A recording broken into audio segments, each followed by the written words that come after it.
Hey guys, sorry my video was not working. We're having just some technical difficulties in the room this morning. That's just real life. So today we are going to be reading chapter 4 of Ancient Rome and Aqueducts. That's what my live reading is about. And so we are, here's my essential question. We're going to be able to answer questions and use support from the text to explain the main ideas, details, and inferences of a story. But before I get started, just a review of what we are doing today. So today is Tuesday, November 17th, sorry. Make a note to myself that we do have school tomorrow, weekly links. And so, like always, we're starting with our live Zoom. For unique learning today, like I said, we are reading chapter 4. So we're going to be talking about the aqueducts, which is basically a fancy word for plumbing. And yeah, so then we have some main idea and details for the standard connection if you'd like to complete that. For our reading groups, if you're in PCI 1, you guys are reading the word around. And continuing your book At the Park by the Ocean. And if you are in PCI 2, if you're in that group, you'll be working on the words ball and maid and continuing reading your book The Big Game. And then you know it, if you're in that ELA group, you know it, you are reading chapter 9 of Dragon Wings. You'll be finishing that chapter up today. And then for news to you, we are reading the article New African American Music Museum. So we started that yesterday. So if you happen to miss yesterday's assignment, make sure you go back and complete that. Today we're doing some singular versus plural and some fill in the blank activities if you're in group 2. So be looking forward to that today. At 10:20, Miss Bryson is going live with math. And for unique learning, we are working on adding 2 amounts of numbers together, working on some money. Adding money values together. Sorry guys, my brain's not working today. We have an Explore Math assignment like always. Since today is Tuesday, it's a social video for me. I filmed it last night in my house, so a writer makes a guest appearance. So make sure you watch that. We are continuing reading the chapter My New Project with Thomas, I believe his name is. So you want to make sure and check that out. And then, like always, complete your daily exit ticket at the end of the day. Anyone have any questions about what's going on today? Going once, going twice. Well, before we start our unique learning, we want to watch our Charger Roundup from Dr. KN. So this video is about 9 minutes long, just to warn you. So hang tight and let's see what they got for us today. Welcome to another edition of the Charger Roundup. Joining me today are your hosts, Dr. Caden, and my co-host, Mrs. Burrington. Yay, we found the Burlington.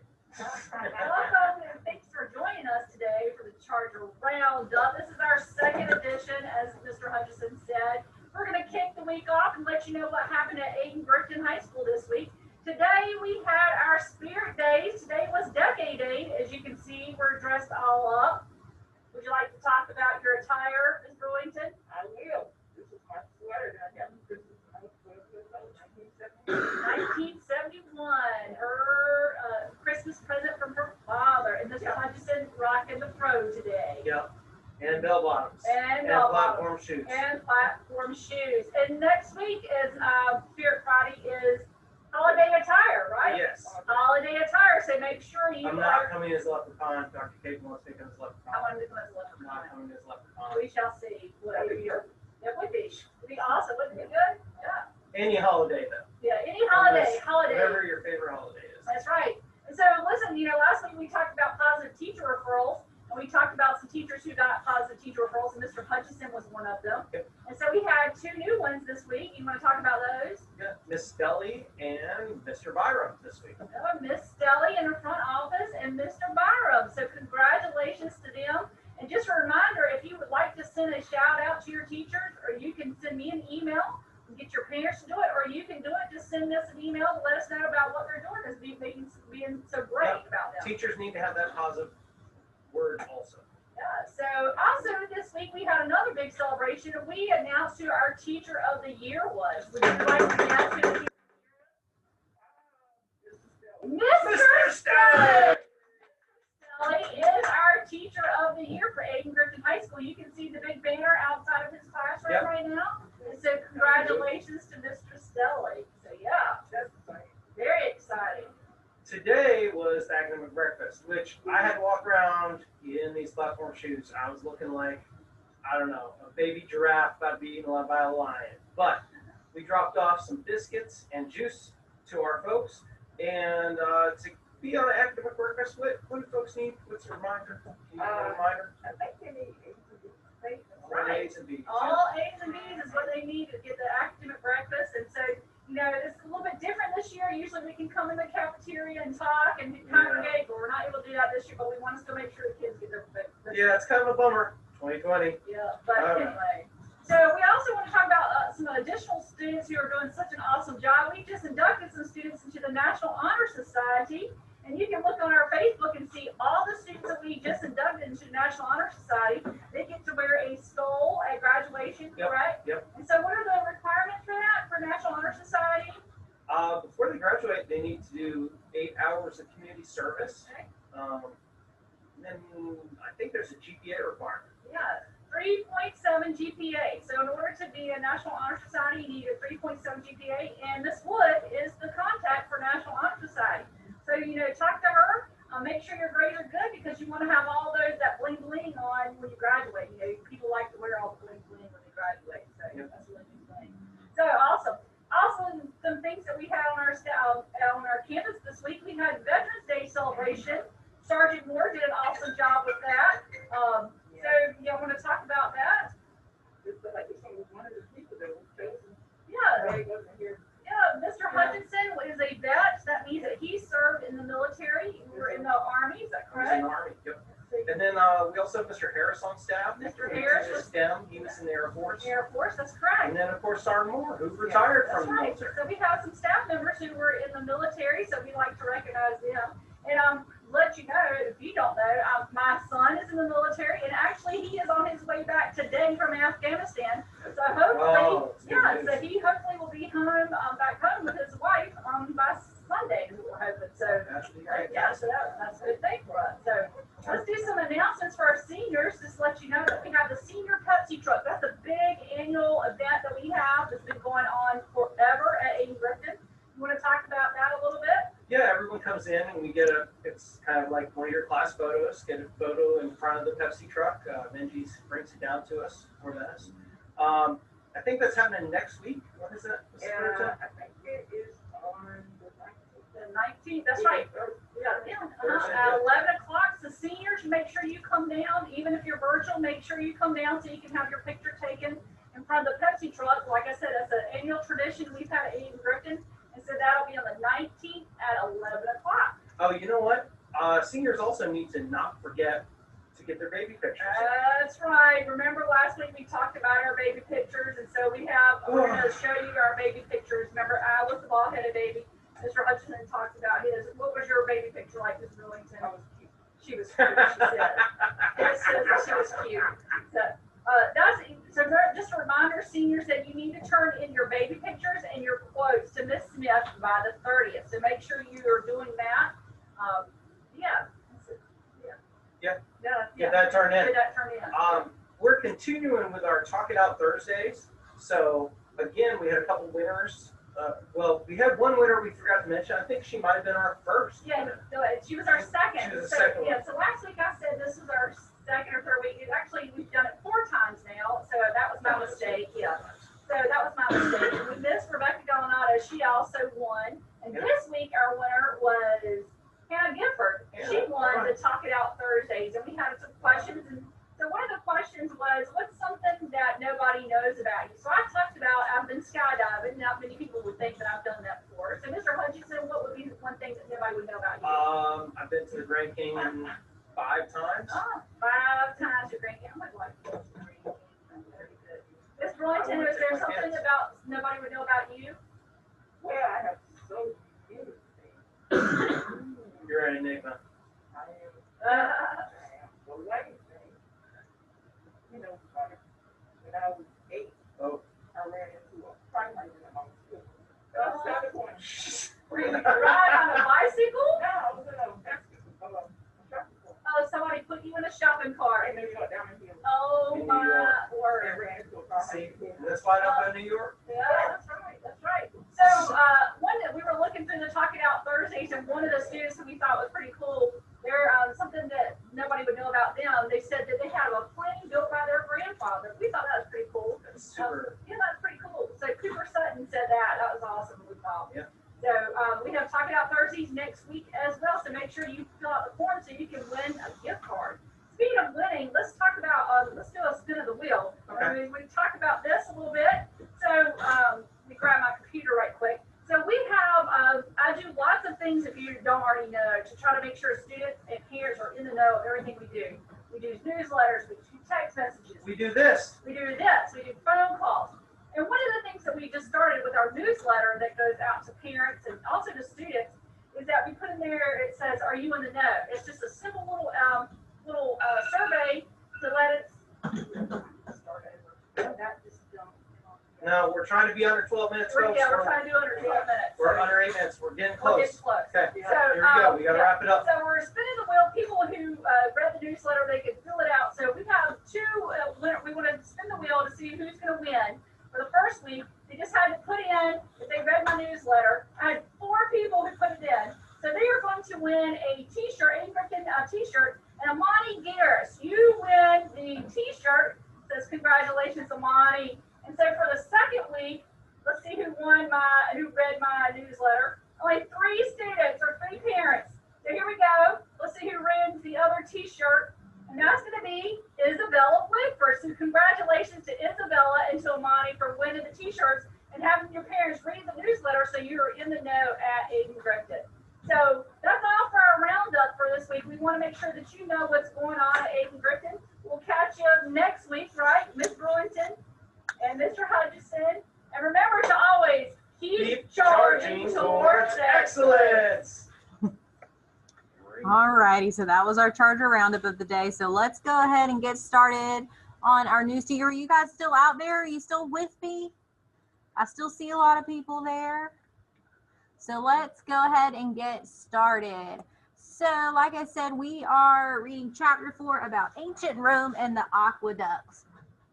And so before we get started, I mean, what the heck is an aqueduct?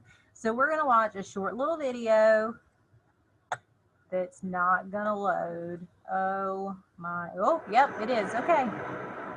So this is a short little video. It's only 1 minute about what the aqueducts actually are.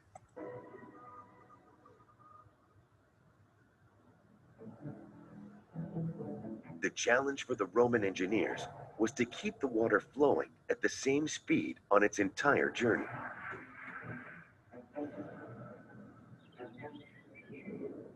To get around hills, they dug trenches along the contour lines and covered them with bricks and earth.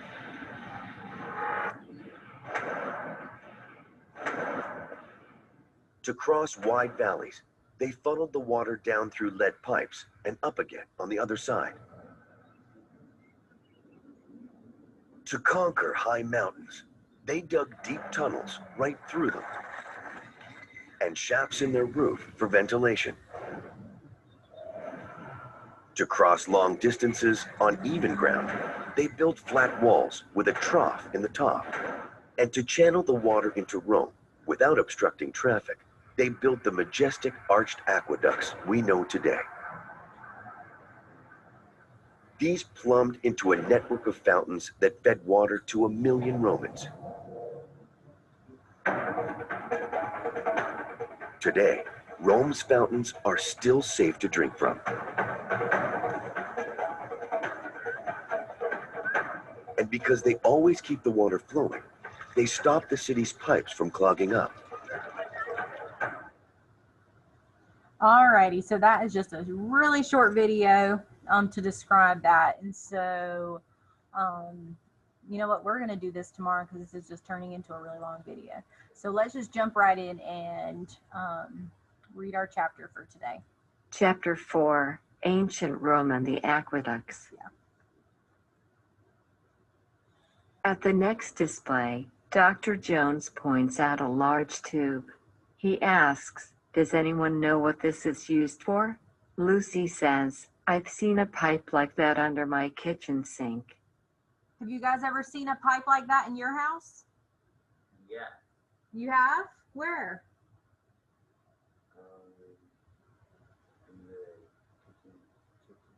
In a kitchen sink? What about you over there? Have you ever seen a pipe like that in your house? Where? Where else might you see one? Where else do we have sinks?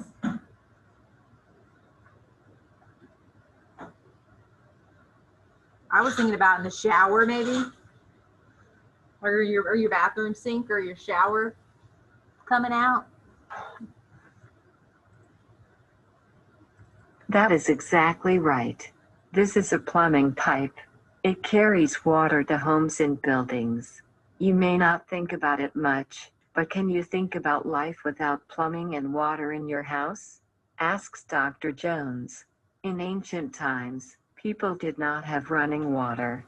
The first types of plumbing started with the Romans about 2,700 years ago. So plumbing, that's our word that we're going to talk about tomorrow in more depth, but that's those big tubes that carry water from one place to another. It carries it to homes and buildings, all over the place. So could you imagine if you had, every time you needed some water, you had to go to a lake or a river to get some water? You couldn't just turn on the kitchen sink. It wasn't that easy back in ancient times. Ancient Rome was a very large community in Europe. Rome began in the country we call Italy today. The ancient Romans liked to take baths. They also needed clean drinking water. Many of their cities were far from water. So let's zoom in so we can see where Rome and Italy are on our map. So let's zoom in even more. Here we go. So here's where our Roman Empire is, where this yellow circle.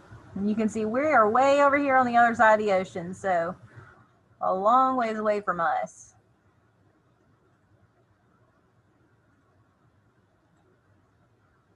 The ancient Romans built aqueducts. An aqueduct is a system of underground or above-ground channels that move water from one location to another. This was early plumbing, explains Dr. Jones.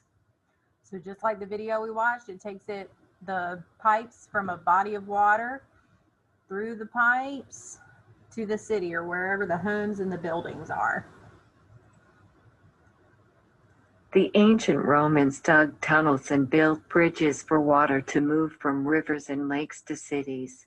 The bridges were very tall and had many arches. They put pipes in the tunnels and on the bridges. The water moved through the tunnels and across the bridges and the pipes. The water flowed into fountains in the city for people to use, says Dr. Jones. So they had to be really careful about how they used the pipes. You know, what direction and angles they used it so that it would flow from one place to another. Some rich people had tunnels built into their homes, explains Dr. Jones. That sounds like what we have today, says Brent. Our house is connected to plumbing and water lines from the city. When I turn on the faucet, water comes right out. So the same kind of idea works today. We turn on the water in our sink and our faucet and the water just comes right on out.